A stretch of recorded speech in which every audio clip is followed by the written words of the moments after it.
A totally embarrassing scene. It caught everyone by surprise right there between Inácio and Janja. They were there in a warehouse packed with Workers' Party supporters, that same crowd, the landless workers movement, and so on. Inácio, the old goat, tries to hold Janja's hand. Right there on her leg, Janja was sitting. He tries to hold Janja's hand. She snaps at him, another one of those harsh snaps. Look, my friends, if the atmosphere between the two of them is already not good, you can clearly see that. We're going to show Janja here again with that Palestinian scarf and all, pure political activism. Imagine this meeting with Trump, which was obvious that Globo would come out and say, no, it was beautiful. It was spectacular. They now want to downplay both Paulo Figueiredo and Eduardo Bolsonaro. That's what they've been doing since that meeting at the United Nations. But the atmosphere is so tense between him and Janja, there's no way to hide this guy. Do you think you can, through the press, deceive and fool everyone? And the truth is coming out here with American journalists. He said that the idea with Rubio was terrible for him because he's going to discuss important issues precisely with the most ideological man in President Trump's administration. Inácio is facing trouble everywhere. The embarrassment is enormous. Share this video. Hit the like button, come be part of our family. We'll cover all the repercussions of this. Guys, I'm going to show it here by topics. Gil Dinis just posted, it's almost funny to see leftists celebrate the video conference between Trump and the unconvicted one. They probably have no idea who Rubio is, appointed by Trump to negotiate with the Workers' Party government. Now more information is emerging. Do you see what's happening? The journalist Alan dos Santos, Alan, right? He recalled some posts by then Senator and now current Secretary of State Marco Rubio about President Bolsonaro. Not to mention his stance regarding the government, the political persecution in Brazil, and the trial of President Bolsonaro. The left, which is celebrating today, doesn't even know what's coming. Alan listed several tweets from Marco Rubio about President Bolsonaro and the drunkard. I put together a sequence here of tweets from Marco Rubio where he recalls things like, this morning, President Bolsonaro, the president of Brazil, met with Trump, and I met with President Bolsonaro. He wasn't part of the Trump administration. He wasn't. He was still a senator, and there was a meeting between Marco Rubio and President Bolsonaro when he was in office. He was just a senator, okay? Just a senator. He was already a senator, but he wasn't working with Trump. And he said, look, we discussed about, come on, look how beautiful this is. Venezuela, Huawei. Right? And my strong support, my firm support for Brazil is to bring Brazil to Nairo, right? Which is the, how do you say it in Portuguese? The North Atlantic Treaty Organization. North Atlantic Treaty Organization. Thank you, Lacombe. So let's go. Yeah, he was glad to have met Bolsonaro there. Go ahead and show the tweet sequence, Pedro. The images are there.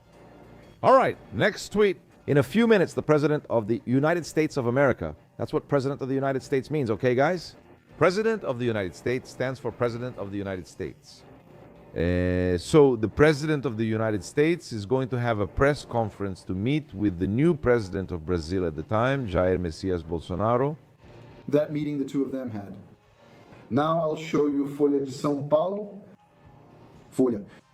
Rubens Barbosa, former ambassador of Brazil, is concerned about the appointment of Marco Rubio to negotiate with Lula. My concern is that instead of appointing the Secretary of the Treasury or the Secretary of Commerce, he appointed the head of the State Department, Marco Rubio, who is the most ideological of all of them, right? That stands out. I mean, normally he should have appointed the Secretary of Commerce to continue these talks. Now, I think he appointed Marco Rubio because, as you know, the legal basis for imposing these tariffs is the American Economic Emergency Law, known in English as International Emergency Economic Powers Act. It is administered by the State Department, not by the Department of Commerce. Maybe that's the technicality in Marco Rubio's designation. Marco Rubio's designation complicates things for us because all these sanctions that were put in place here came from the State Department, right? Let's see. From Marco Rubio's office. But here, Ana Paula here speaks accurately about this. The main breaking news on this October 6th, 2025, breaking news about the phone call between Lula and President Donald Trump to discuss the tariff hike. The Palacio do Planalto just released a statement about this phone call and said here that President Lula received a phone call. In a friendly tone, the two leaders talked for 30 minutes. They recalled the good chemistry, etc., etc.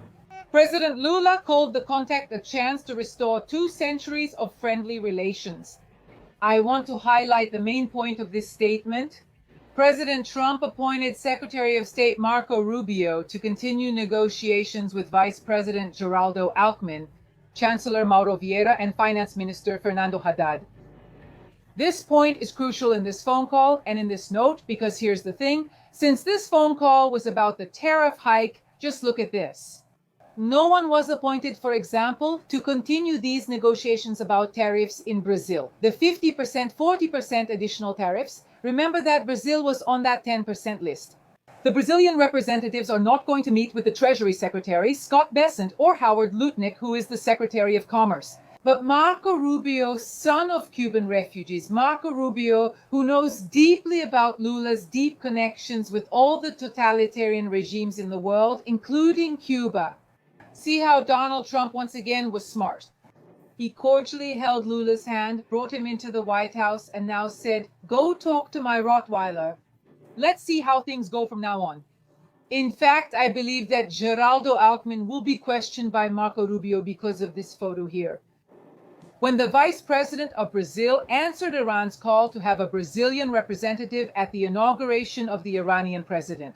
While alongside leaders of terrorist groups who hate America, Alckmin listened to the chant, "Death to America." That's what Ana Paula is pointing out. Do you think that the President of the United States, knowing the hatred that Lula has for Jews, the hatred he has for Israel, the friendship he has with Venezuela, his friendship with Nicaragua, Cuba, Iran, other totalitarian regimes, and especially China, will he make Lula's life easier? Check what she says at the end. Good luck, Lula, and especially the one who will need a lot of luck is Geraldo Alckmin. Imagine the scolding that Alckmin is going to get. Wait a minute, are you trying to negotiate with us here? Until a little while ago, you were sitting next to the biggest terrorists on the planet. They shouted "Death to America" at the event with Alckmin organized by Ana Paula.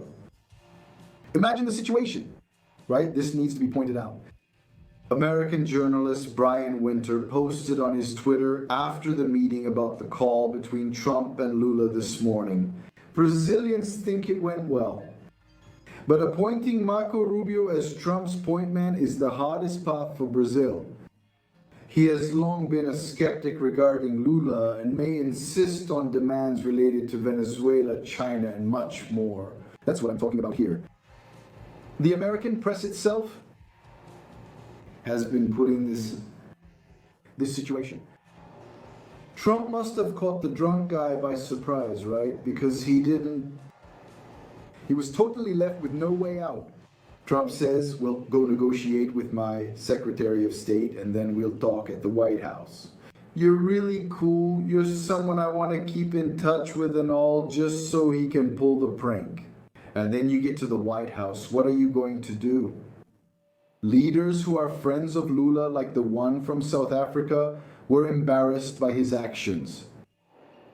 And that's a fact. Here I'll show you, my friends, that things aren't going well for Lula. He knows that very well. If not even with his wife. Look at the video they managed to get and catch, guys. Worst of all, it happened within his own entourage. This image here went viral because someone from his entourage ended up leaking it. In other words, the guy doesn't even have peace with the people who are working with him. He's next to Janja. Even Janja seems tired of the old goat. He tries to hold Janja's hand. Let's see. I'm going to mute the audio. Look there. Look, Margaret is here watching and he's trying to hold her hand. Ah, my love, let me hold your little hand. I'm the old goat, the old goat. The old goat goes there to hold Janja's hand. She pulls her hand away and holds it to herself. Look at that. Look at that.